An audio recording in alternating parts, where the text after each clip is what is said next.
আসসালামু আলাইকুম ভিউজ, আপনারা সবাই কি অবস্থা, কেমন আছেন? আশা করি সবাই ভালো আছেন। আপনারা দেখছেন আমাদের পছন্দের এবং ভালোবাসার চ্যানেল এমডি রাজ পাখির ভিডিও। তো আজকে দেখেন আমার যে 3 নাম্বার যে খাঁচায় যে ডায়মন্ড আপ ঘুঘু পাখির বাচ্চা 3টা হয়েছিল, তো মাশাল্লাহ দিলে 3টা বাচ্চা একটু বড় হয়েছে। তো 2টা বাচ্চা অনেকটা পরিমাণ বড় হয়েছে, আর এই যে দেখেন একটা বাচ্চা একটু ছোট হয়ে গেছে, কারণ এই বাচ্চাটা খাবার কম পায়, এই কারণে এই বাচ্চাটা একটু ছোট হয়ে আছে।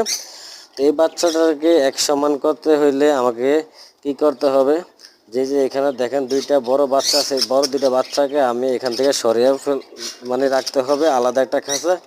এই যে আমি এখন এই 2টা বাচ্চাকে আলাদা করে অন্য একটা খাঁচায় রেখে দেব অন্য ঘুঘু পাখির বাচ্চার সঙ্গে।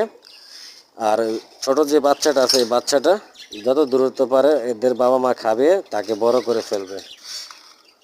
এই দেখেন আমি রেখে দিলাম বাচ্চাটাকে। তো অবশ্যই চ্যানেলটাকে সাবস্ক্রাইব করবেন, নতুন ভিডিও দেখবেন।